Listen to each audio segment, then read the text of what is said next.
एखादी I-C-C trophy जिंकली, की त्या व्यक्तीला भारतरत्नच दिला पाहिजे, असं सर्वसामान्य फॅन्सला वाटतं. हा भारतरत्न काही साधा अवॉर्ड नाहीये. आंडू-पांडू खेळाडूंना हा अवॉर्ड दिला जात नाही. जरी त्याने आय-सी-सी ट्रॉफी जिंकली असली, तरी त्याचा बॅकग्राऊंड बघितला जातो.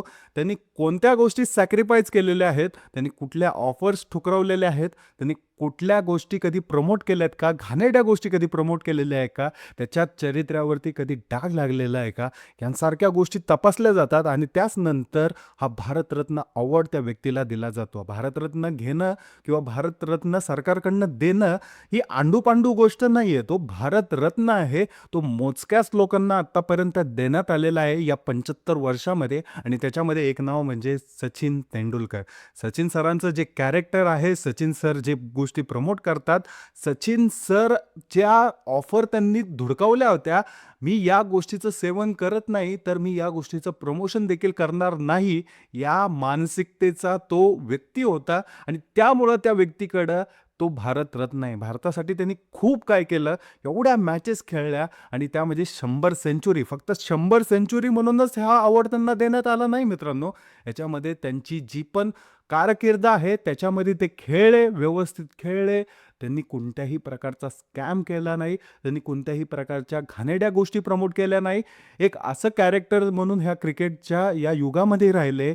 देवता म्हणून त्या क्रिकेटमधनं बाहेर पडले. त्यांची फॅन फॉलोविंग, त्यांचं सगळं अतिशय त्याचप्रमाणे आजही आहे या 15 ते 16 वर्षाच्या रिटायरमेंट नंतर देखील. मित्रांनो, तुम्हाला असं वाटतं की भारतरत्न हा कुणाला पण दिला जाऊ शकतो? हा फक्त रत्न मानला जातो. भारताचे ते रत्न असतात, ज्यांनी या आपल्या देशासाठी, या समाजासाठी काहीतरी काम केलेलं असते. एखादी आय-सी-सी ट्रॉफी जिंकली, एखादं 2 ट्रॉफी जिंकली, याचा अर्थ असा नसतो की त्या व्यक्तीला तो अवॉर्ड दिला जाऊ शकतो. आता याच्यामध्ये तुम्ही जर कंपॅरिझन केलं की सचिन सरांनी कॅप्टन्सीच्या अंडर, त्यांच्या कॅप्टन्सीच्या अंडर एकही आय-सी-सी ट्रॉफी जिंकली नाही, तरी त्यांना हा भारतरत्न कसा देण्यात आला? याच्यामध्ये त्या व्यक्तीचं कॅरेक्टर बघा मित्रांनो. अतिशय साधं, सिंपल ते कॅरेक्टर आहे. त्यांचं स्पोर्ट्स बघा मित्रांनो, ज्यावेळेस ते खेळायचे, त्यावेळेस 125 कोटी देशवासियांचे जे श्वास होते ते रोखले जायचे. एवढं ते खेळायचे आणि त्यांचा जो एरा होता मित्रांनो, त्या एरामध्ये अक्षरशः एवढे घातक बॉलर होते. त्यांना ते फेस करून 100 सेंचुरी त्यांनी बनवल्या. आजपर्यंत कोणत्याही प्रकारचं कलंक त्यांच्या या इमेजवरती लागलं नाहीये. कुठल्याही घोटाळ्यामध्ये, कुठल्याही स्पॉट फिक्सिंग स्कॅममध्ये त्यांचं नाव आलं नाहीये. अक्षरशः अतिशय क्लीन प्रतिमा त्यांची आहे. अ, सर्वसामान्य लोकं जे आहेत त्यांना देव मानतात. क्रिकेटचा देव मानतात. एवढं ते सुंदर खेळायचे, एवढं भारी खेळायचे, तेवढे रन्स त्यांनी बनवलेले आहेत. 17व्या वर्षापासून ते त्यांच्या शेवटपर्यंत ते खेळले, व्यवस्थितरित्या खेळले. कोणत्याही घाणेरड्या गोष्टी त्यांनी आत्मसात केल्या नाहीत, कोणत्याही घाणेरड्या गोष्टी प्रमोट केल्या नाहीत. सगळ्यात महत्त्वाचं म्हणजे कधीही गॅम्बलिंग प्रमोट केली नाही, कधीही तंबाखूला प्रमोट केलं नाही, कधीही दारूला प्रमोट केलं नाही. मित्रांनो, त्यांना करोडो रुपयांच्या ऑफर्स आल्या होत्या. 1998 ते 2003 दरम्यान एक कंपनी त्यांच्या पाठीमागे लागली होती, की एक ब्लँक चेक हा घ्या तुम्ही आमचा आणि याच्यावरती तुमच्या मनाने जेवढी अमाउंट टाकायची ते टाका. तुमच्या बॅटीवरती आमचं स्टिकर लावा. यांसारखं आमिष हे सचिनला देण्याचा प्रयत्न ती कंपनी करत होती, तंबाखूची कंपनी. परंतु सचिन तेंडुलकर जे ते त्यांच्या जे विचार आहेत, त्या विचारांवरती ठाम राहिले. त्यांच्या वडिलांनी त्यांना एक वादा दिला होता.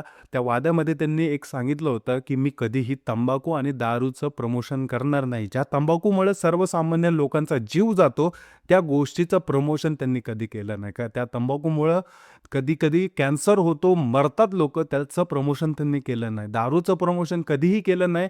त्यांचे लिव्हर फेल होतात, मरतात लोकं, त्या गोष्टीचं प्रमोशन त्यांनी कधीच केलं नाही. त्यामुळं द ग्रेट सचिन तेंडुलकर त्यांना मानलं जातं आणि एवढ्या मोठ्या कारकिर्दीमध्ये 2008-9 साली त्यांना आणखी एक दारूच्या कंपनीची ऑफर आली होती. ती देखील त्यांनी रिजेक्ट केली आणि याच्याचमध्ये मित्रांनो, तीच स्टिकर लावण्यासाठी 20 कोटी वर्षाला एखादी कंपनी देतीये. तुम्ही विचार करा मित्रांनो, आजकालचे जे इन्फ्लुएन्सर आहेत, ₹500 साठी त्या एखाद्या ब्रँडचं प्रमोशन जे आहे ते डुप्लिकेटरित्या करतात. जो ब्रँड ॲक्चुअल आहे का नाही आहे हे दाखवून, हे सोडून दुसरंच प्रमोशन करतात आणि या युगामध्ये, त्या युगामध्ये 2010-9 साली ज्यावेळेस पैशाची अक्षरशः या देशामध्ये कमतरता होती, त्या काळामध्ये 20 कोटी रुपयाची ऑफर जर तुम्हाला फक्त बॅटीला स्टिकर लावण्यासाठी येत असेल आणि तुम्ही त्याला रिजेक्ट करत असाल, तर तुमचं कॅरेक्टर त्याच्यामधनं सिद्ध होतं. या समाजापुढं त्या गोष्टी सिद्ध होतात, की तुम्ही किती सोनं आहात आणि तुम्ही त्या सोन्याहून पिवळे आहात. तुम्ही या जगामध्ये एक असे व्यक्ती आहात, की तुम्ही समाजाचा विचार करता. कारण मी या गोष्टीचं प्रमोशन केलं, तर त्या समाजामध्ये अक्षरशः जेवढी पण लोकं आहेत त्या गोष्टीच्या मागे लागतील. त्याला अक्षरशः खाऊन मरतील हे त्यांनी त्यावेळेस विचार केला होता आणि म्हणूनच त्यांनी या सगळ्या गोष्टी घेतल्या नाही. सरकार ज्यावेळेस त्यांना भारतरत्न देत होतं, त्यावेळेस या सगळ्या गोष्टी सरकारने बघितल्या होत्या. फक्त 100 सेंचुरी मारल्या म्हणून त्यांना भारतरत्न देण्यात आलं नाहीये. तर त्यांच्या प्रत्येक बारीक-बारीक गोष्टीवरती सरकारने विचार केला, बघितलं. आजपर्यंत कुठल्याही गॅम्बलिंग गेमचं प्रमोशन त्यांनी केलं नाही. ना कधी कुठल्या व्यसनाचं प्रमोशन केलं नाही, कधी दारूचं प्रमोशन केलं नाही. एवढ्या सगळ्या व्यवस्थित गोष्टी स्कॅम केले नाहीत, स्पॉट फिक्सिंग केली नाही. त्यामुळं त्यांना तो भारतरत्न देण्यात आलेला आहे. नाहीतर काही-काही क्रिकेटरांचे नाव जर मी आजकालचे घेतले, ज्यांचे 200-200 मिलियनपेक्षा जास्त फॉलोअर्स आहेत, ते गॅम्बलिंग गेमचं प्रमोशन करतात. काही-काही तर दारूचं प्रमोशन करतात आणि याच्यामध्ये काही-काही तर अक्षरशः अशा गेमचं प्रमोशन करतात, की लिटरली आम्हाला पण लाज वाटते या क्रिकेटर्सला बघून, की ह्यांना पद्मश्री कसा देण्यात आला, ह्यांना अर्जुन पुरस्काराने सन्मानित कसं करण्यात आलं. या सरकारला काय डोळ्यावरती पट्टी बांधली आहे का? या गोष्टी देखील उपस्थित होता. कारण ज्या गोष्टींमुळं समाजामध्ये अक्षरशः सर्वसामान्य लोकांना मरावं लागतं, त्याचं प्रमोशन करणारी ही क्रिकेटर आहे आणि त्यांना अशा अवॉर्डने सन्मानित ज्यावेळेस सरकार करतं, त्यावेळेस सरकारची नामुष्की दिसून येते. अत्यंत वाईट वाटतं, की त्यांना पद्मश्री त्यावेळेस सरकार देतं. कित्येक गरिबाचे घरं उद्ध्वस्त झाले त्या गॅम्बलिंग गेम्समुळं आणि यांचं प्रमोशन हे क्रिकेटर्स करत होते. म्हणूनच मित्रांनो, या सचिनमध्ये, या देवतामध्ये आणि ह्या क्रिकेटर्समध्ये जमीन आसमानचा फरक आहे. सचिन सचिन आहे. त्यांचं कंपॅरिझन कुणाशीच होऊ शकत नाही. त्यांच्या सेंचुरीचं कंपॅरिझन होऊ शकत नाही. त्यांच्या कुठल्याच गोष्टीचं कंपॅरिझन होऊ शकत नाही. ना कुठला रेकॉर्ड मोडणारा येईल, ना एवढा संत माणूस म्हणून एखाद्या फील्डमध्ये कुठला राहील. मला तर नाही वाटत या पुढच्या युगामध्ये या सगळ्या गोष्टी तुम्हाला कधी दिसतील. म्हणून Sachin is a greatest creator. त्यांच्या विना कोणच नाहीये. त्यांच्यासारखा कोण नाहीये आणि पुढच्या 10 पिढ्यामध्ये कोणही असा जन्माला येणार नाही.